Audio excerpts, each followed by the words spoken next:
શું તમારી અંદર એ પ્રશ્નો નથી જાગતા કે હું વૈષ્ણવ, મારું શું કર્તવ્ય, મારે કેમ ભગવાનને ભજવા, મારે કેમ માળા ફેરવવી, મારે કેમ સેવા કરવી, મારું દિલ ચોખ્ખું છે, હું કોઈને દિલ દુભાવતો નથી, તોય મારે ભક્તિ કરવાની જરૂર ખરી? આ કામ, ક્રોધ, લોભ, ઈર્ષા, મત્સર, દ્વેષ આ બધું ભગવાનને ગમતું નથી તો મારી અંદર નાખ્યા કેમ? શું આખું આ સૃષ્ટિનું સર્જન ભગવાન કરે છે? શું આ સૃષ્ટિનું પાલન ભગવાન કરે છે? એ ભગવાન કોણ છે, કેવા છે?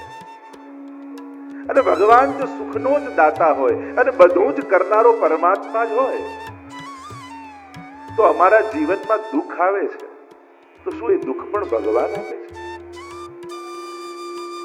અને આખી દુનિયા એક જ કાર્ય માટે લાગેલી છે કે મારા જીવનમાં સુખ આવે.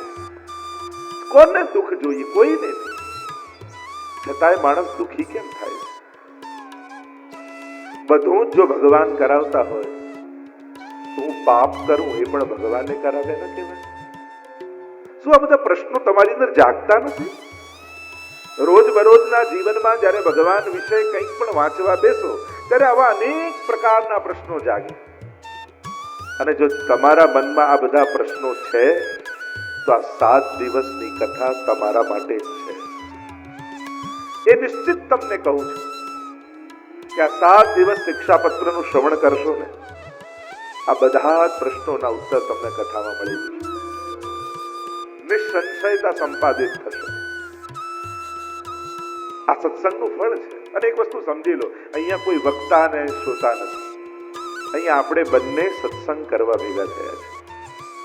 હું બોલીને કીર્તન ભક્તિ કરીશ, તમે સાંભળીને શ્રવણ ભક્તિ કરશો.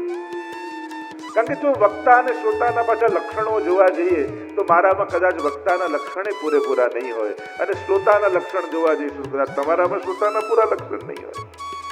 એના કરતા આપણે બંને મળીને સત્સંગ કરીએ. હું ગાઉં ભગવદ યશ એટલે કીર્તન ભક્તિ કરું, તમે સાંભળો એટલે શ્રવણ ભક્તિ કરો. બસ આપણા બંનેની ભક્તિના કેન્દ્રમાં શ્રી હરિરાય મહાપ્રભુજી બિરાજી જાય, એમની વાણી બિરાજી જાય, એમના વિચાર અને ઉપદેશ બિરાજી જાય. કારણ કે મહાપુરુષોની વાણી વ્યક્તિગત નથી હોતી. ક્યારેક ક્ષણવાર માટે એવું ન વિચારતા કે ગીતાજી ભગવાને અર્જુન માટે કહી છે. પાર્થો વત્સ સુધીર ભોગતા, એ તો વત્સ છે, વાછરડું છે. અર્જુનને નિમિત્ત બનાવી જીવ માત્ર માટે ભગવાને ભગવદ ગીતા ગાઈ છે. ક્યારે એમ ન માનતા કે સુખદેવજીએ કેવલ પરીક્ષિત રાજા માટે ભાગવત કથા કહી છે. એ તો બધા માટે નિમિત્ત પરીક્ષિત રાજા બને. એમ એ પણ સમજી લેજો કે આ જે કાંઈ પત્રો હરિરાયજીએ લખ્યા છે એ કેવલ ગોપેશ્વરજી માટે નથી લખ્યા, પણ ગોપેશ્વરજીને નિમિત્ત બનાવી સમગ્ર વૈષ્ણવી સૃષ્ટિ માટે લખ્યા. આચાર્યોને મહાપુરુષોની વાણી સનાતન હોય છે અને સમષ્ટિગત હોય છે, એ વ્યક્તિગત નથી હોતી. કોઈ એકાદ વ્યક્તિને નિમિત્ત બનાવે, પણ નિમિત્ત બનાવી જેમ સર્વ ઉપનિષદો ગાવો દુગ્ધા ગોપાલ નંદન પાર્થો વત્સઃ, એટલે જ ગીતાજીના મહાત્મ્યમાં કહ્યું ને કે સર્વ ઉપનિષદો ગાય છે અને એને દોનારા ભગવાન છે. પણ ગાયને દોવી હોય ને ત્યારે વાછરડાને છોડવું પડે. વાછરડાને છોડો ને ગાયના થન ઉપર મુખ મારે એટલે થનમાંથી દૂધ આવવાની શરૂઆત થઈ જાય. અને દૂધ આવવાની શરૂઆત થાય એટલે ખેડૂત પાછો વાછરડાને લઈ લે અને દૂધને દોહી લે. એમ જે લોકો મહાનતમ ગ્રંથો માટે નિમિત્ત બન્યા એ વાછરડા જેવા છે. કેવલ એ પ્રવાહ વહે એના માટે એમને નિમિત્ત બનાવવામાં આવે. બાકી આ તો સમષ્ટિગત વાણી છે, બધા જ માટે. આ હરિરાયજીએ લખેલા 41 પત્રો અહીંયા બેસેલા દરેક વૈષ્ણવ એ રીતે સાંભળવાના જાણે હરિરાયજી મને પત્ર લખી રહ્યા છે. એક વૈષ્ણવે એમ વિચાર કરું કે આ જે પત્રો છે એ હરિરાયજીએ મને લખ્યા છે. મારે મારા વૈષ્ણવી જીવનને સાર્થક કરવું છે, સફળ કરવું છે. કેવું સૌભાગ્ય તમારું છે કે તમારો વૈષ્ણવ કુળમાં જન્મ થયો છે. અને આને કોઈ અકસ્માત ન માનતા.